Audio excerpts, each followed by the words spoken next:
Salut à tous, ravi de vous revoir pour une nouvelle vidéo où on va parler histoire et dont le point de départ du sujet est celui du retour en Formule 1 de Fernando Alonso. C'est l'une des infos qui a fait parler depuis ce début de saison, c'est le retour du pilote des Asturies et de plus chez Renault. C'est la troisième fois que l'Espagnol va rouler pour l'équipe française, 3 ans après avoir quitté la F1 une première fois. Alonso est toujours en quête de la triple couronne avec l'endurance et ses 2 victoires au Mans, avec ses 3 participations à Indy 500, dont un départ, voire 2, mais ça va dépendre de ce qu'il fera au mois d'août dans l'Indiana. Et également, à côté, une prestation plus que correcte au Dakar. Vous voyez, il a un petit peu tourné partout Alonso, histoire de s'occuper. Et depuis d'ailleurs cette épreuve du Dakar, eh bien, plus rien jusqu'à cette annonce de son retour dans la catégorie Rennes. Alors, le retour d'Alonso, j'en ai déjà parlé. Et j'attends de voir ce que ça donnera car j'ai raison de penser que son comeback peut être réussi comme il peut être raté. Et ça, c'est l'histoire qui donne raison parce que ce n'est pas la première fois qu'un champion du monde fait son retour en Formule 1. Et c'est ce que je vais vous narrer dans cette vidéo. Soyez les bienvenus dans le débriefing de Formule 1 sur les comebacks des champions du monde en Formule 1. Allez, moteur!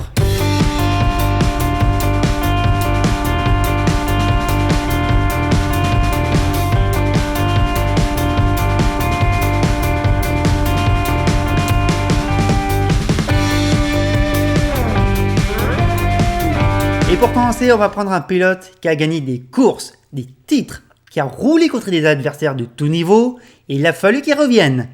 Je veux parler de Michael Schumacher, lui qui a quitté la F1 en 2006. Il va y revenir en 2010 et chez Mercedes. Mais juste avant, il y avait déjà une tentative de retour en 2009, juste après l'accident de Felipe Massa lors du Grand Prix d'Hongrie. Vous savez, quand le Brésilien s'est malheureusement pris à un ressort dans le casque. D'ailleurs, la Scuderia n'a pas tardé à annoncer l'arrivée du pilote allemand pour remplacer Massa, seulement après 4 jours.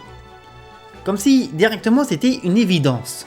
Malheureusement, ce retour du Baron Rouge à la Scuderia, eh bien, il va pas se faire. Malgré des tests avec la F 2007, Schumacher fait part de douleurs dans la nuque. Douleurs qui font suite à un accident de moto qui est survenu en début de cette même année. Donc, retour avorté pour Schumi. Mais, en fin 2009, après avoir racheté Brown GP, Mercedes annonce non seulement son retour comme constructeur en Formule 1, et aussi celui de Michael Schumacher, qui sera associé à un autre Allemand, Nico Rosberg. Si certains pensent ou pensaient à une trahison après les succès acquis avec la Scuderia, Ross Brown d'ailleurs, et même Jean Todt, eh bien, les anciens vont se souvenir que Schumi fut un pilote Mercedes à ses débuts. Il roula même avec eux en endurance chez Sauber. Donc ce retour, c'était histoire de boucler la boucle. Et il y a beaucoup de personnes qui pensaient que l'Allemand aurait pu renouer avec le succès et même empocher un 8e titre mondial. Non, il n'y aura rien de tout ça. Bon, attention, Michael Schumacher ne sera pas ridicule pour autant. Mais il ne sera jamais au niveau de rivaliser pour la victoire ou pour le podium. Il fera même jeu égal avec Rosberg jusqu'en 2012 où le fils de Keke signera sa première victoire en Chine et prendra carrément l'avantage sur le doyen de la grille. Et de ce comeback, eh bien, il y a seulement un podium qui sera ajouté au palmarès avant que Schumacher annonce au Japon sa 2e retraite. Sachant qu'il connaissait déjà son remplaçant dans l'équipe Mercedes, Lewis Hamilton. Pour vous dire de ce que je pense de ce retour de Schumacher, ça m'a pas excité à l'époque. Et pour moi, c'était même une connerie. Mais entraîné quand même par l'idée de décrocher un nouveau titre, et ce avec une nouvelle équipe, Mercedes, ce qui fut quand même un bon coup pour le constructeur allemand. Il a aussi rappelé par Ferrari pour essayer de remplacer au pied levé Felipe Massa, a sans doute réveillé l'envie de retour sur la grille pour le pilote allemand. En vain. C'est pas un retour réussi au final, malheureusement. Kimi Räikkönen, champion 2007 avec Ferrari et Jean Todt, le Finlandais titré dans une saison promise au McLaren, va vivre une saison 2008 en demi-teinte, avant de connaître une campagne 2009 où il sera carrément passé au second plan, et avec une Ferrari présentée trop tôt à l'époque, mais surtout ratée. Comme quoi c'est pas la première fois. Alors malgré une prolongation de contrat pour 2010 et une remise au premier plan après la Hongrie, et une victoire à Spa-Francorchamps, eh bien le Finlandais sera remercié en fin d'année pour laisser la place à un nouveau arrivant, Fernando Alonso, tiens, et aussi pour garder Felipe Massa. Le Finlandais est donc sur la touche, donc il s'en va faire du rallye avec Citroën, et aussi quelques piges en NASCAR dans la deuxième et troisième catégorie. Dans tous les cas, les expériences et les résultats sont moyens, voire décevants. Et je vous épargne aussi l'exclusion de son équipe de rallye. À la suite de ces expériences, Raikkonen veut revenir en Formule 1. Et quelle que soit l'équipe. Ah oui, franchement, il aurait pas roulé pour Acharté, et encore. Pour revenir, il va commencer par se tourner vers Williams, qui veut remplacer Barrichello, qui se fait déjà vieux, le pauvre, et aussi attirer des partenaires avec la notoriété de Iceman. Parce que oui, à l'époque, Williams est en recherche d'argent. Sauf que les négociations traînent avec l'équipe et le pilote, et Raikkonen retrouvera finalement un volant chez Lotus pour la campagne de 2012, avec à ses côtés comme coéquipier Romain Grosjean. Ce retour du Finlandais sera une réussite. Il sera régulier à chaque course, il montera plusieurs fois sur le podium, jusqu'à renouer même avec la victoire à Abu Dhabi sur un circuit où il disait que le premier secteur était sympa et que le reste c'était de la merde. Là-dessus il a pas tort. Et aussi cette phrase pleine de philosophie. Après 2 ans passés chez Lotus, il retrouvera Ferrari en 2014 avec Alonso à ses côtés, puis Vettel en 2015. Malgré des critiques, des rumeurs, il sera toujours là.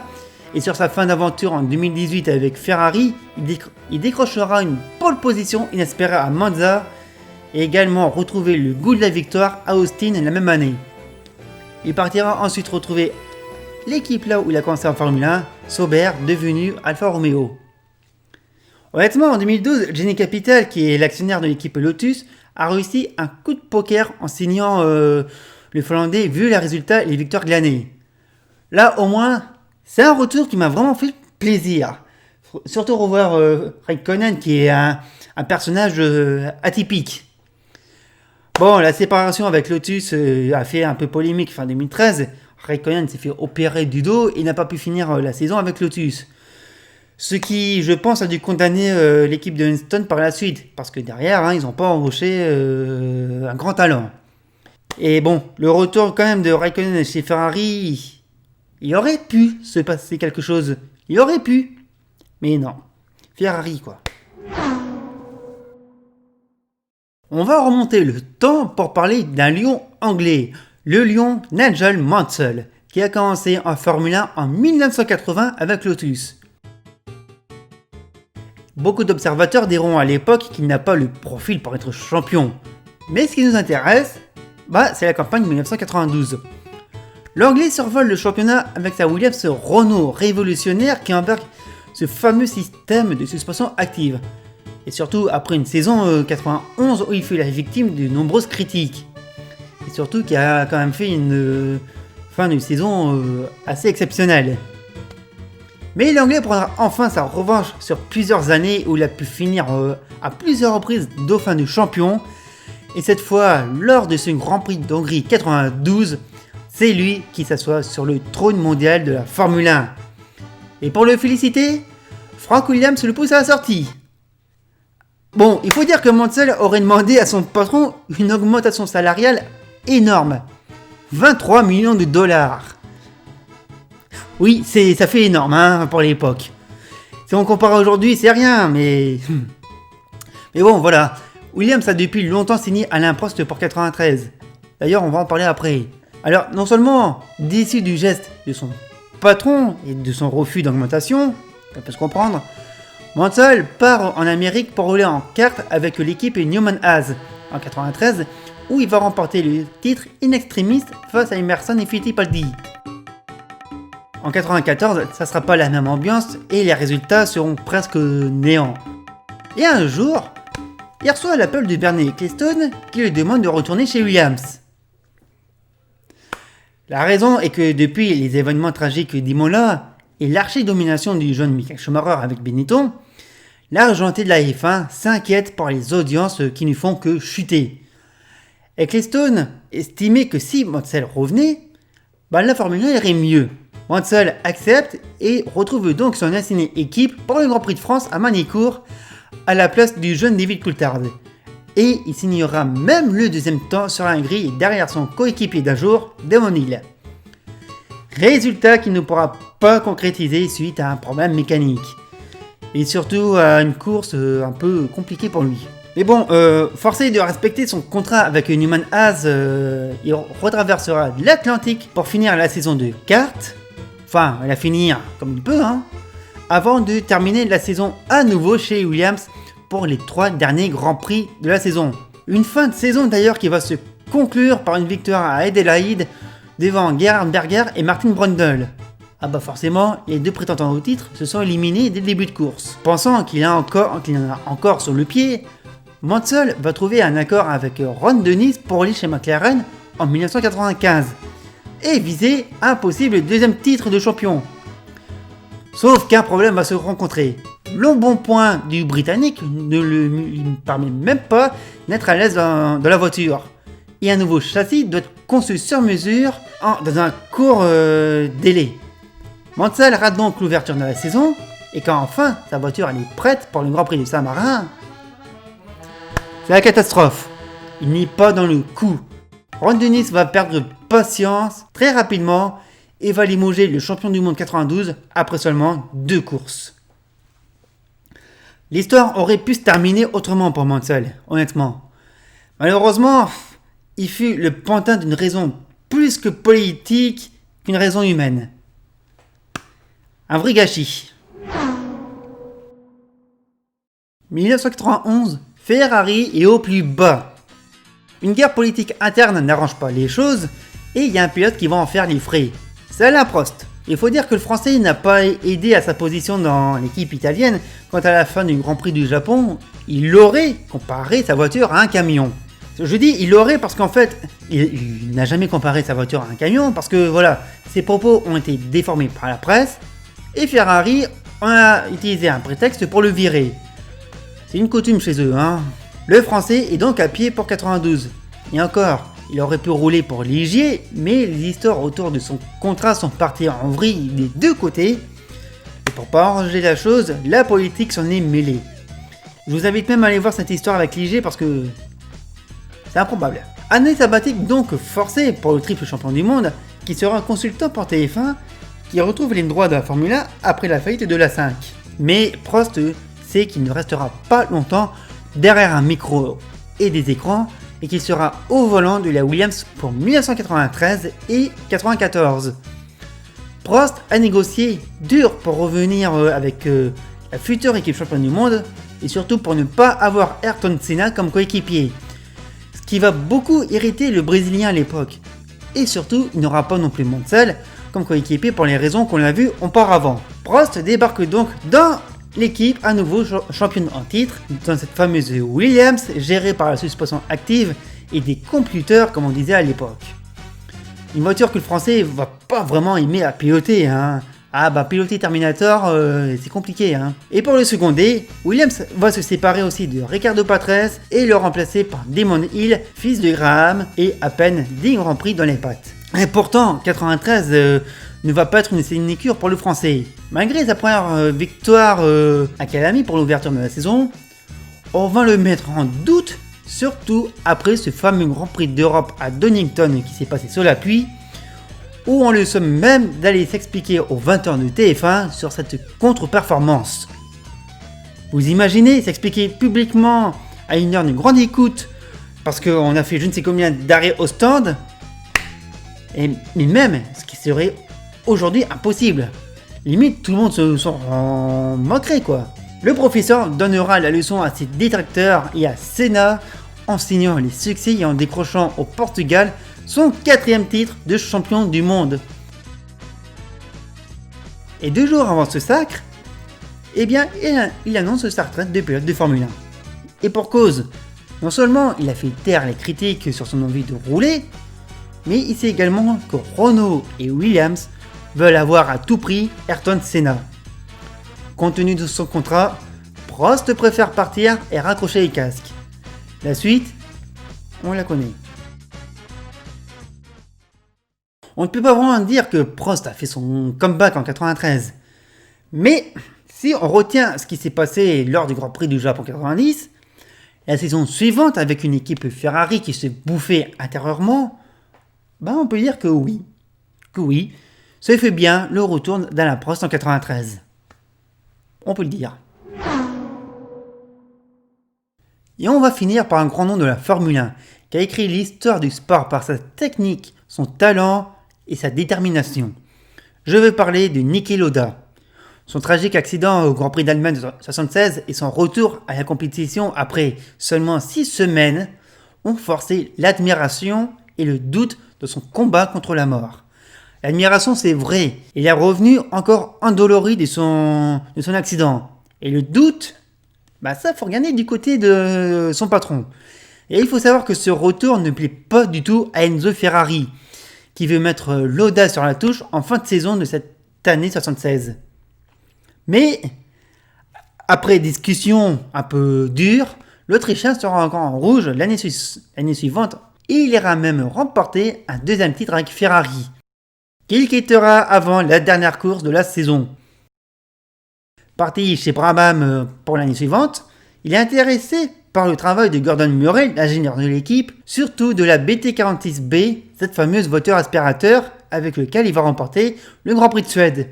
L'année suivante, la saison 79, sera différente. Brabham n'est même pas dans le coup. Et lors des essais du Grand Prix du Canada, Lauda se confie à Bernie Ecclestone, alors propriétaire de l'équipe. L'Autrichien n'est plus motivé. Il n'a même plus envie de rouler. Et il veut même partir là tout de suite maintenant. Les deux parties avaient pourtant signé pour 1980, mais Ecclestone va donner raison à son pilote. Contrat annulé, pilote libéré, Niki Lauda quitte le paddock dans le plus grand secret.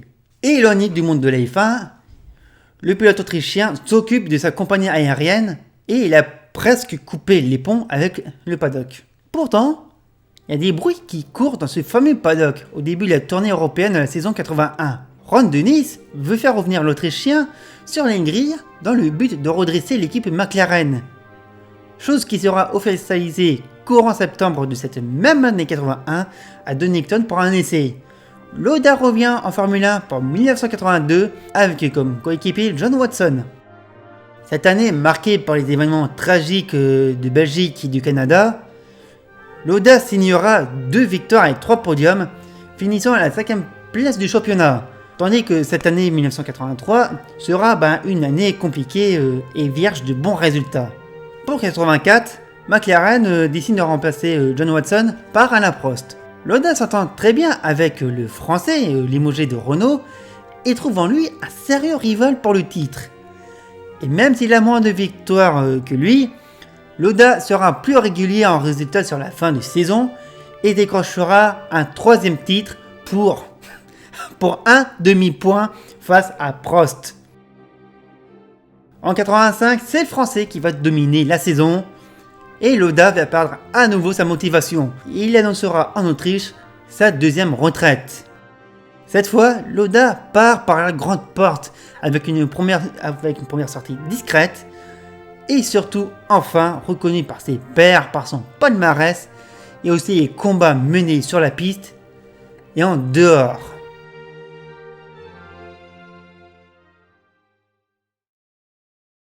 L'histoire retiendra que ce n'est pas chose facile et aisée de revenir sur la grille malgré un palmarès fourni.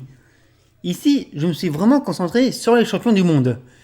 Mais si on regarde dans le détail, beaucoup de pilotes ont également fait un retour avec plus ou moins de réussite. La liste est assez longue, j'ai quelques noms sur le coude quand je me suis commencé à travailler sur cette vidéo. Et si ça vous intéresse que l'on parle d'eux dans une autre vidéo, n'hésitez pas à me le dire. C'est pas forcément des champions, des vainqueurs, mais c'est des noms qu'on retient pour diverses raisons. Et je pense qu'on pourrait vraiment consacrer une vidéo sur eux. Et peut-être que si vous avez des noms, des fois, n'hésitez pas à me le dire en commentaire dans la vidéo. D'ailleurs, n'hésitez pas à me dire qu'est-ce que vous avez pensé de ces histoires de retour de pilotes Après, je ne suis pas rentré dans le détail direct. Si on doit parler de Schumacher, de Raikkonen, même de Mansell ou de Prost, même de Lauda, hein. Si on doit rentrer dans le détail, il y en aurait pour des heures parce que les histoires sur eux sont complètement incroyables, absurdes et inimaginables pour certains. C'est ça qu'il faut retenir, c'est des pilotes qui sont revenus, qui ont affronté des critiques, certaines, et qui ont réussi à y faire taire, plus ou moins. Cette vidéo se termine, merci à vous de l'avoir regardé, n'hésitez pas à la commenter, à la partager, et aussi n'hésitez pas à me suivre sur les réseaux, sur Twitter, sur YouTube, n'hésitez pas à vous abonner à la chaîne, à cliquer sur la cloche pour les nouveautés. On se voit très prochainement pour un débrief du Grand Prix. Ça sera une course à Silverstone, mais peut-être pas pour le Grand Prix de Grande-Bretagne. En tout cas, merci à vous, c'était le débrief du Formule 1. Merci, bravo, et à bientôt.